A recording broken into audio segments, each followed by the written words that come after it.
Hi, we're Steve and Karen Bell. Thanks for joining us wherever you are in the world. And thank you to everyone at the Shingo Institute for our second Shingo Prize and for quickly pivoting to create a virtual conference this year. Karen and I want to explore the ongoing implications of what we have all globally been experiencing for the past year. The question that seems to be on everyone's mind these days is this: how do we thrive in a digitized world with increasing VUCA, volatility, uncertainty, complexity, and ambiguity? To address this question, I'd like to start with a brief story. In January 2012, I introduced John Shook, chairman of the Lean Enterprise Institute, and Jeff Sutherland, the co-creator of Scrum, and the three of us sat down to share perspectives. John shared his perspectives of Lean, particularly from his background with manufacturing at Toyota. Jeff shared the origin and evolution of Scrum, which came from the product development world. Then Jeff and I headed out, and over a glass of wine, we mapped out the parallel Lean and Agile journeys. To this day, I find it really interesting that John and Jeff had never met, given that they shared common philosophies, and their offices were only 200 steps apart. In more than 20 years of helping organizations to blend Lean and Agile, I see that same 200 steps over and over. I've come to think of these 200 steps as a metaphor for the chasm between the Lean and Agile communities. In most organizations, I find Lean and Agile practices are supported by separate parts of the organization under separate leadership, and often they compete with one another. The supreme irony is that in perpetuating these 200 steps of separation, they become the organizational silos that, in principle, they seek to overcome. As silos, they hinder the full potential for learning, performance, and transformation.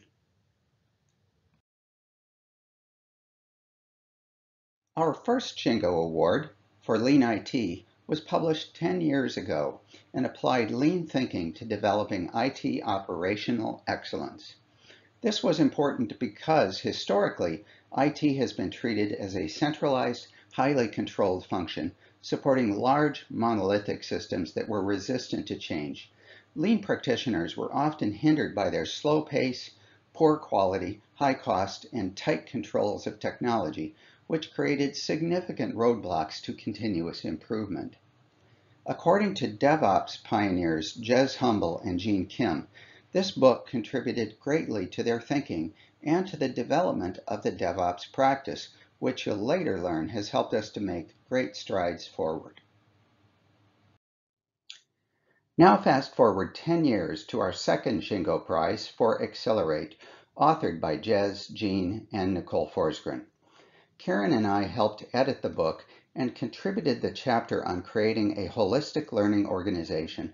We want to share our special thanks to everyone at ING for their support along the way. This chapter is available for free download at our website.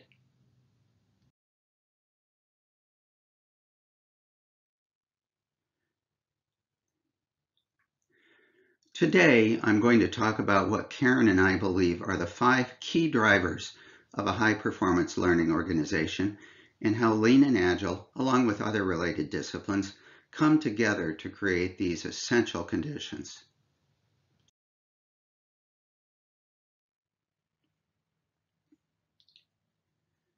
So why is this an essential driver?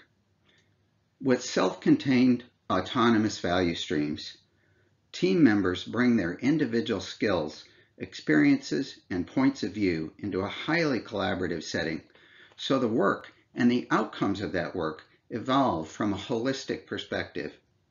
And because they're focused on a shared purpose and goals, they can overcome their individual interests and strive for value stream optimization. Because they're autonomous, the team owns their knowledge, their processes, their measures, and their outcomes. They respond quickly to whatever comes their way. Because they're self-contained, They don't rely on outside experts and the bottlenecks and politics these conditions often create. The team invests in the unique expertise they need to create value, which further enhances the learning of each team member. They grow together. And because a value stream team is long-standing and people aren't constantly moving around the organization, they develop lasting relationships amongst their team and with their customers, which in turn develops trust. Value stream organization is a foundational principle of Lean, yet many enterprises that organize with value streams still maintain much of their technology expertise as an organizational silo, which creates countless obstacles to speed and quality. The key here is to evolve to complete value stream teams, which are autonomous and self-contained, including technology capability. One other point I want to make. While value stream mapping and analysis is a great approach, there's a hidden trap. Although Lean principles emphasize customer value, by relying too much on traditional value stream mapping, an enterprise may focus too much attention to internal process improvement and not enough on customer intimacy, empathy, value, and experience. Agile has their own terminology around value stream teams, often called tribes. It's the same concept of shared purpose, autonomy, and self-containment. What Agile brings to value stream management is an extraordinary emphasis on developing customer intimacy, not just the value the customer derives, but also the experience of the customer through the entire life cycle. It's possible to have good value, but a bad experience, and vice versa. Both matter. A common Agile approach is to identify distinct customer personas to clearly understand their diverse preferences and behaviors, then study and map the entire life cycle of the customer relationship, called a customer journey map. When you overlay the customer journey map onto the value stream map, you can see the specific interactions with your customers and spot critical moments of truth where you either delight or disappoint them. This calls laser-like attention, along with plentiful data, to problems that need to be prioritized and solved. Now here's something to look out for. In Agile-centric organizations, I often see value stream mapping and analysis taught and performed in rudimentary and inconsistent ways. Those of us who have relied for years on value stream analysis to point out and quantify critical problems know that it can adapt to limitless conditions, but only if the coach has the experience to guide the team skillfully and develop their capabilities to own their mapping and analysis going forward. I've seen the same problem, by the way, when customer journey mapping is introduced with insufficient guidance and support.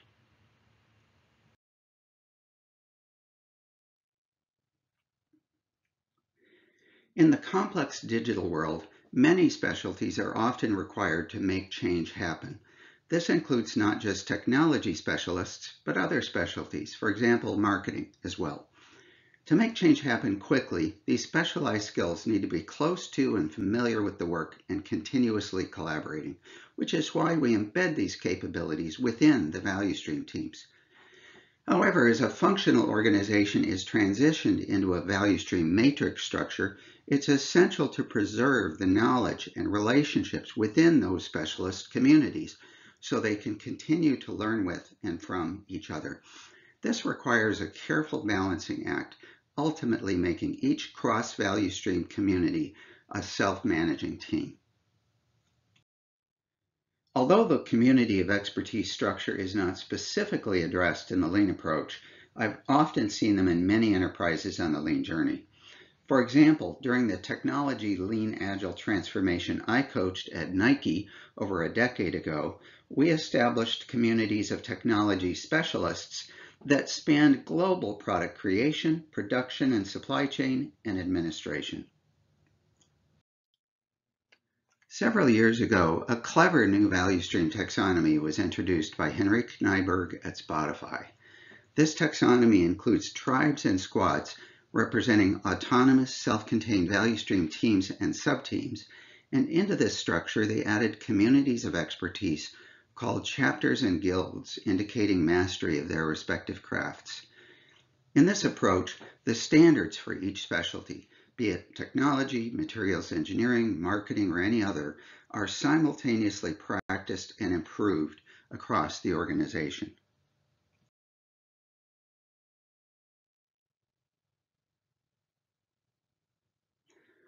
What Arai de Geus said 30 years ago is even more true today. The only sustainable competitive advantage is the ability to learn faster than the competition. Management and communication systems that are truly rapid and collaborative exponentially speed learning, which informs strategy. It enables tight alignment to that strategy, enabling rapid experimentation, improvement, and innovation, which in turn enables rapid sense and response pivots to change at scale. Karen and I call this omnidirectional learning. A cornerstone of the lean management system is a regular cadence of collaboration and communication, from leadership to the front lines and back again. But beyond a list of mature practices that lean brings to the table, the essence of the lean management system is a mindset and a culture which promotes an organic, visual, team-centric ecosystem. Lean management systems are alive and well in the Agile world. The lean leadership mindset seems to come naturally. These organizations are highly collaborative, with local and remote teams practicing visual management, supported by daily cascading stand-ups and regular retrospectives, quickly escalating emergent problems and opportunities.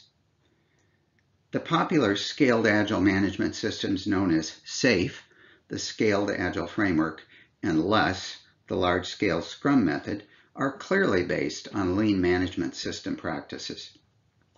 And there's even a new flavor of Hoshinkanri called OKRs, which stands for Objectives and Key Results, whose early pioneers include Intel and Google.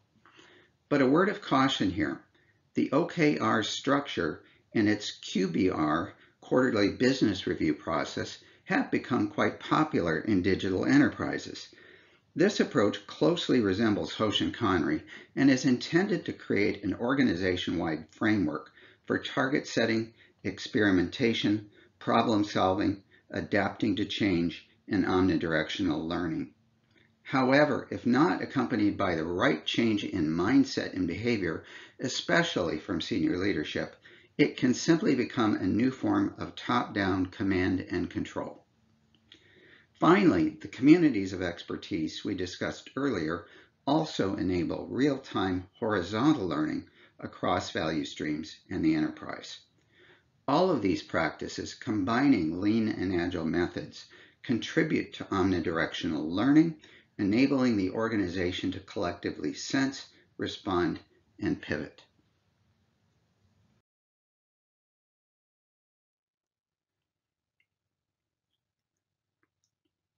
There are always plenty of problems and opportunities to be addressed. This isn't new.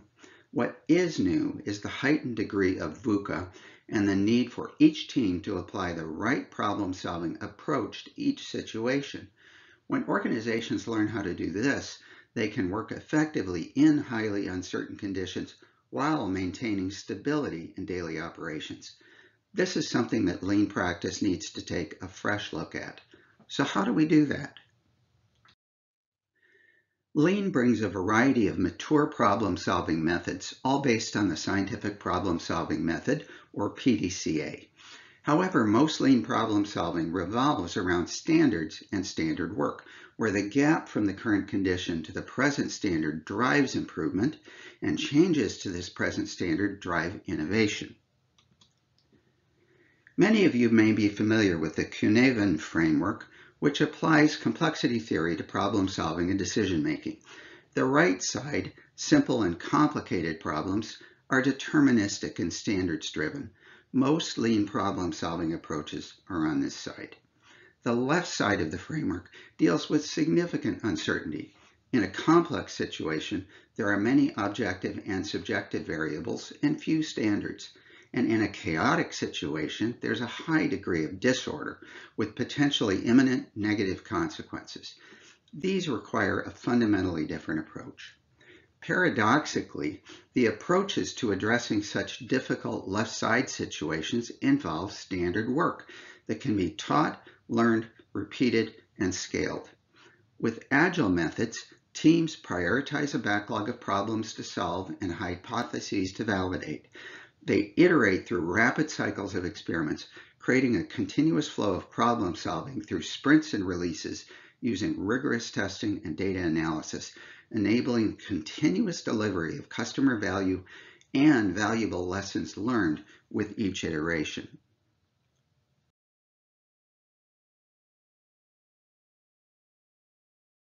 As I mentioned earlier, IT has traditionally been treated as a centralized, highly controlled function supporting large, monolithic systems that were resistant to change. That approach didn't work then, and it certainly won't work now. Fortunately, we have new capabilities to work with. Since the publication of Lean IT 10 years ago, much has changed, most notably the emergence of DevOps, which uses lean value stream analysis and problem-solving methods to extend the continuous flow of agile application development through technology operations and into the customer's hands. As a result, many of today's large enterprise systems have become easier to change, and they are becoming increasingly modular and purpose-built. So technology means different things to different people depending on their role in the enterprise. This diagram shows some of those roles. So here's the key point of this fifth driver. Because systems are becoming modular and purpose-built, teams doing the daily work must now be intimately and continuously involved in the prioritization, design, development, testing, and delivery of the systems they rely on. So we need to embed that knowledge and capability, creating self-contained value stream teams so they can identify, fix, and ultimately prevent problems without delay. So they can sense and respond to change, and so they can ask questions, run experiments, and deliver new capabilities, value, and experience to their customers better and faster than the competition.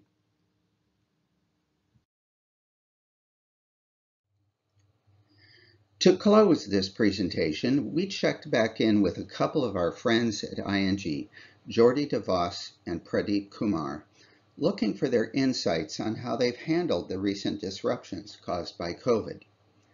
Jordi reflected on his approach to leadership right now and the importance of maintaining a personal connection, saying, "In these times, everything is different in how we see each other and how we work together. It's important to ask, how do you see yourself interacting with the people? For me, the answer is maintaining a direct connection with many colleagues, directly and indirectly reporting to me. I want to have a good feeling with them, and the only way to achieve this is with a direct connection." Our established way of working, with daily stand-ups, visual management, and disciplined problem solving, provides a very good structure to have regular, direct interactions with teams. I learn so much during these sessions because I get to see, literally, how they do their work, and I think this is very helpful for the relationship. Pradeep reflected on how ING's journey over the past few years has helped them to adapt. On the process side and the people side, ING started their journey at a very good time. We have this one agile way of working in which we have whole tribes divided into squads, and each squad is more or less quite independent in terms of capabilities to do the job, including business people who are customer journey experts, as well as a variety of specialized engineers. This way of working helps a lot because the dependencies on the other teams is a lot less. It helps with problem solving too, because you have different perspectives and different capabilities within the squad to understand the problem and develop solutions. In your squad, you know the people very well, and that has a lot of impact on doing the work.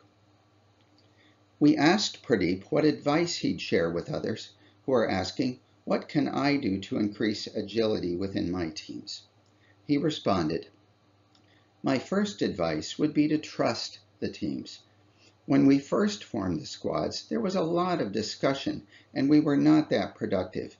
But very soon the team members realized the strengths of each other and started appreciating these points. And then we became quite productive, getting to the self-steering mode. I think that is quite important, giving the team end responsibility and letting them find their own way."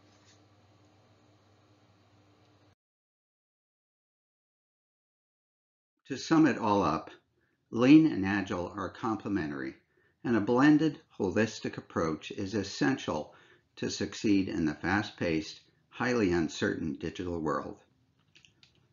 This has been my practice for more than 20 years. We need to travel those 200 steps and close the gap.